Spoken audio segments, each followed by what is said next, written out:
if you're like me, you will have times in your life when you get very tense and you need to relax. Now, I do a lot of yoga, I do a lot of meditation, I do all the things you're supposed to do, but I still sometimes get very tense, and it's hard sometimes to fully relax. I'm a very, like you perhaps, I've got a very active mind, very creative mind. Sometimes my mind runs on and runs on. And because I'm putting so much energy into all my thoughts and feelings and ideas and so forth, it can often make you very tense.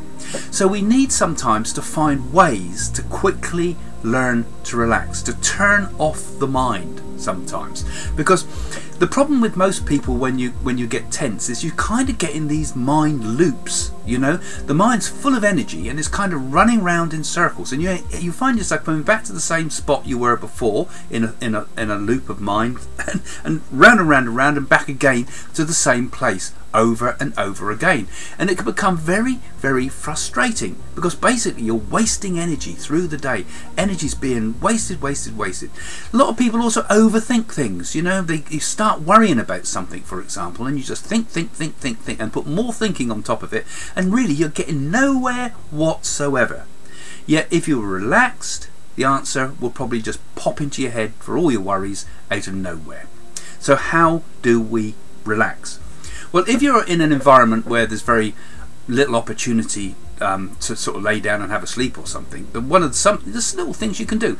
A good one I always think is to doodle. You know, have a scribble on something, you know, because just random doodling is actually pulling out stuff from your unconscious mind. It's almost a form of exorcism, you know. It's getting rid of all those erroneous thoughts. It's not really doing anything in particular, and that's perhaps what you need to do, because if your mind is constantly thinking and fighting and concentrating, sometimes something very, very simple is enough to break some of the tension. Now, that's not going to solve everything, is it? But there's other little things you can do. You can change environment. You know, if you just step outside, is a wonderful thing to do if you're working in an office, and that will just give you a few moments of a change of environment, which might be just enough to break the tension. If you're feeling really upset, you know, really angry and things like that, and your tension's got to a real boiling point, another good idea is to drink a glass of cold water and then lay down. That has the psychological effect of sort of disengaging your anger. You can't be angry while you're lying down and after you've had a cold drink of water. Hot drinks seem to stimulate the emotions, so it's better to have a cold drink of water and lay down. That's a way to get over extreme stress that's getting out of control. It's a matter really a lot of the time of keeping our focus. We become so unfocused that our energy gets wasted, and this can make us very tired and create more and more tension. So the way you handle your tasks in the day can also affect the way you relax. I don't think multitasking is personally a very good way of working. I think it's better to do one job, finish it and get it done, and have the reward of having done that job well. Right? Some might disagree with me. Some jobs do lend themselves to multitasking, but I think that can be a way also to can create a lot of tension in a person without them realizing that it's a tension creating syndrome. It's bad use of energy. So you need to walk away from the thoughts sometimes, you know, like I said about the doodling or going out. It's just a way of getting away from the thoughts. You could, for example, then, you know, an obvious thing to do as well is to listen to some music, some relaxing music, some music that you enjoy, and can listen to music, and that can help to break tension sometimes, right?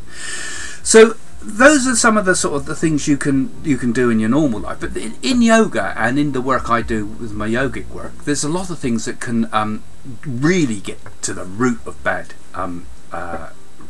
lack of relaxation. One of the most powerful tools we have all the time is our breath. I mean, there are in yoga lots and lots of breathing techniques that can be used. They're not really used just to relax you. They're there for lots of different purposes. They're there for spiritual purposes to help to take you into deep meditation. But you can't get into deep meditation if the body's not relaxed. So some of these breathing and oxygenizing techniques in what they call pranayama, the breathing techniques of yoga, can be tremendously helpful to help you relax. Now, it'd be worth doing another search after watching this and seeing if you can find out a bit more about pranayama exercises. But a simple one is a breath that we just simply sigh. All right, it's you breathe in and then sigh. So it's like this. You go.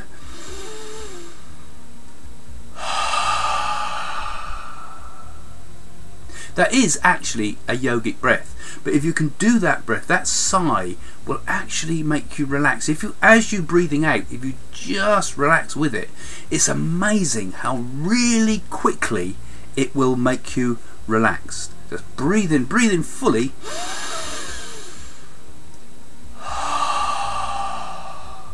And inwardly, you can say to yourself the word relax. Relax. In a nicer way than that. But it will make your body relax. Now there is in yoga another very simple technique called the corpse technique, really, or the savasana, which is basically to lay flat on the floor. So you don't want cushions, you don't want the rest of it, you want to just lay completely on the floor, completely flat down on a floor. Carpeted probably, but I find you can do it on any floor, even a wooden floor. Just lay down with your arms to your side, your legs slightly open, and lay flat on the floor. Now when you're in that state, you need to just let go. You don't want to start wiggling around trying to get comfortable and things. Just get into the as comfortable as you can be, relax, and just lay with your palms upward, laying on the floor. Now in that state you can then focus on it. So what you will find is it might be a bit uncomfortable in some parts, so you might feel really uncomfortable, but if you've been feeling stress, you're probably going to not feel completely relaxed. So you focus on the body.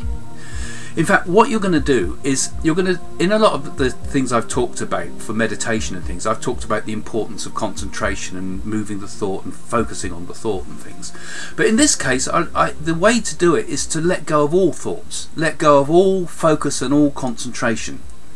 You probably won't fall asleep, but you will go into a very deep state of relaxation. So the way it works with me, and I find I can get sometimes into extremely deep states of relaxation doing this, is to allow whatever sensation comes into the mind to come into the mind. So for example, you might be laying down and you might feel your hand on the floor. Your attention might just go to that.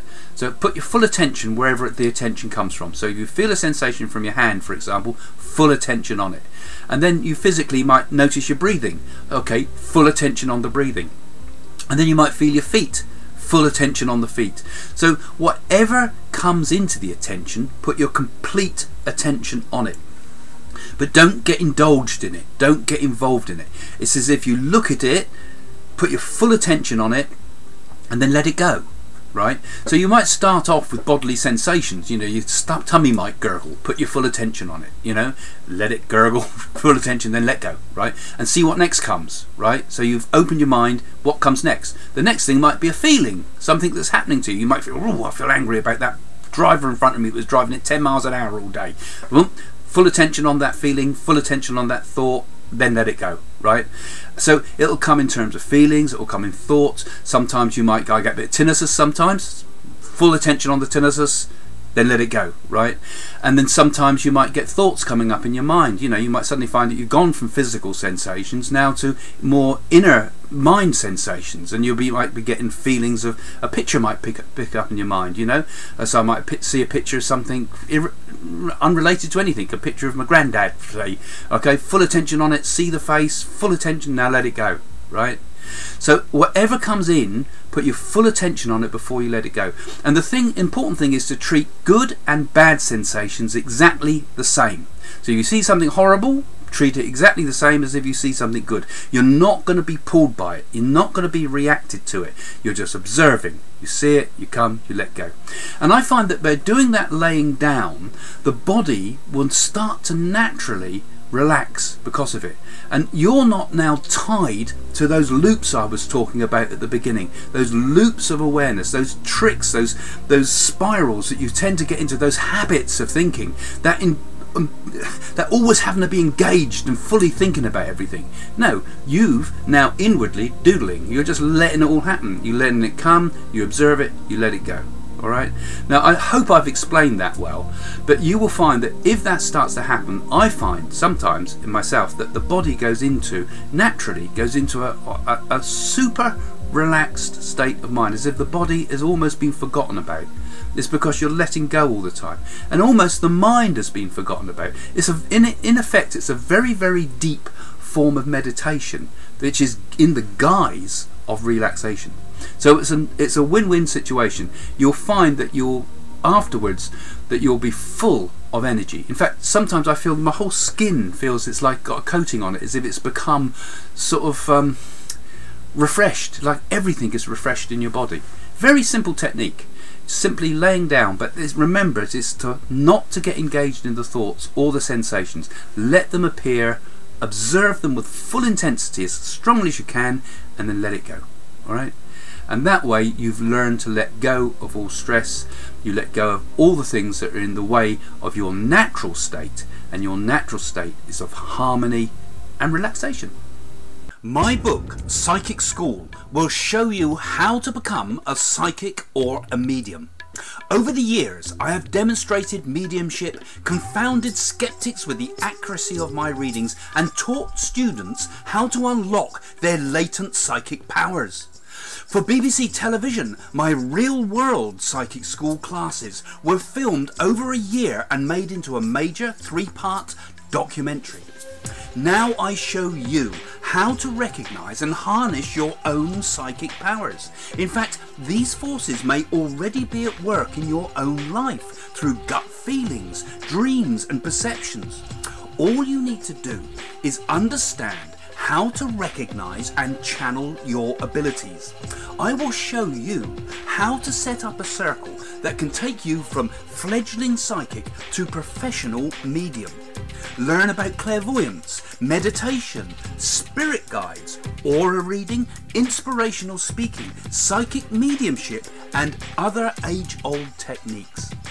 Open up to the spirituality within you and learn the rewards that can follow. Psychic School is available from Amazon or my website at psychics.co.uk.